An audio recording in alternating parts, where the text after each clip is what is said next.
So, the POCO F series is basically the affordable flagship, or the high-end mid-range lineup from the company, boasting the best all-around value phone you can get for the price without the bells and whistles of the more expensive ones. It's actually been more than a year since the POCO F3 launched, and it was the second most popular phone among enthusiasts, just behind the Redmi Note 10 Pro. But this year, we now have the POCO F4.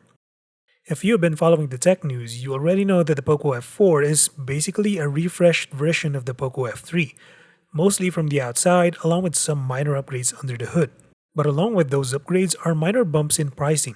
So in this video, we will go over what I think are the top differences between the two devices. And right off the bat, we're going to talk about the cameras immediately. So spec-wise, the cameras on both devices are similar. They have the main shooter, an ultrawide, and a macro. Both ultrawide is still using 8 megapixel sensors, but the 5 megapixel macro of the F3 has been downgraded to 2 megapixel. Not that it matters a lot, since macro sensors on mobile devices are simply but gimmick.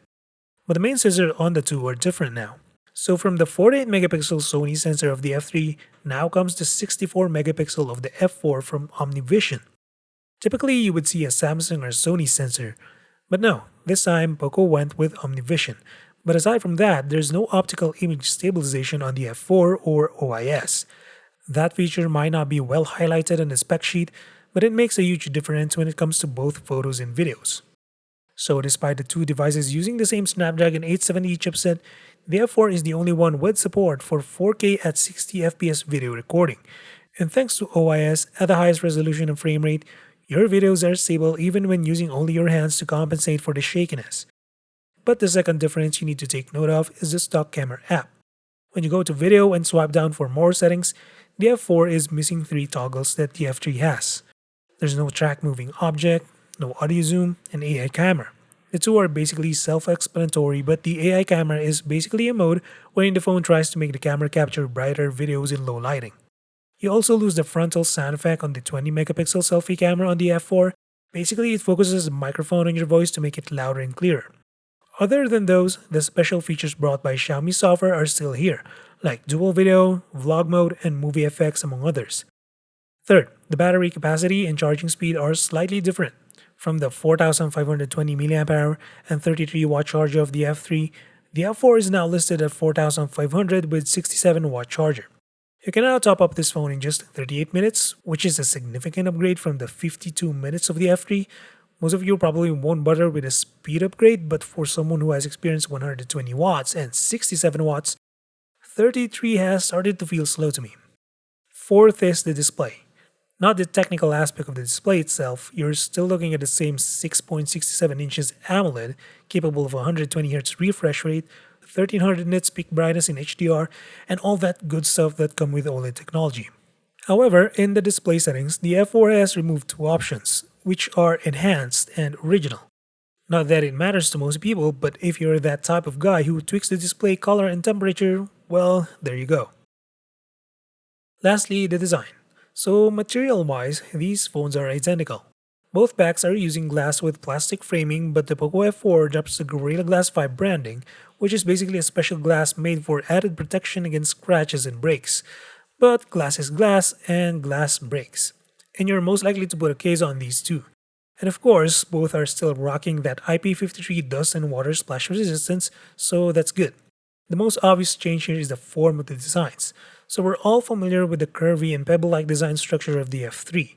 It feels nice, seamless, as if you're holding a one-piece device, but on the F4, it's more aggressive thanks to the boxy shape it has. So the corners and sides are aggressive, but not to the point where they would feel sharp. It still has the right amount of curves to make the body comfortable to grip. Although the dimensions and weight of these two are nearly identical, because of the boxy shape of the F4, it feels ever so slightly thicker, but it's really hard to distinguish even when you have them both in your hands. The only noticeable thing is the way the edges feel in the hand. One is cornered and promotes better grip, while the other is seamless but feels a bit more premium due to its no corner structure. And it doesn't make you feel the plastic frame due to its thinness. The finish on the back is also different. The black model of the F3, at least, is using a very fingerprint magnet glossy panel, while the silver color of the F4 is using frosted finish, which may not feel as sticky as the F3 but still attracts some fingerprint smudges. The camera cutouts are also different, but nothing major in terms of the way they protrude. But if you have to know, the F4 wobbles like crazy compared to the F4. The placement of the ports and speakers are basically the same, including the buttons, but the speaker holes on the F4 are now more like a slit as opposed to the rounded cues of the F3. The F4 also has one placement for the speaker up top, although this doesn't necessarily mean that the F4 is weaker than the F3. Based on my testing, the F3 is still a bit louder than the F4. The quality is nearly identical, but there's just something about the F3 speakers that sound louder than the F4. So I guess that's pretty much the top differences between these devices. Oh, if you're wondering whether the F4 has better cooling management, I don't think so. It still gets hot when playing Genshin Impact or anything similar that stresses both the CPU and GPU after at least 30 minutes. More or less, it's still the same thermal cooling solution. If you're still on the fence about whether to buy this POCO F4 or the F3, I actually made tons of reviews about the F3 over its first year. I also have a review for the F4 which you can check on the channel. I'm going to compare the cameras of the two in the next videos, so make sure you're subscribed to see that. But that's it for now. Drop a sub or like if you feel like supporting the channel, and as always, until the next one, stay safe.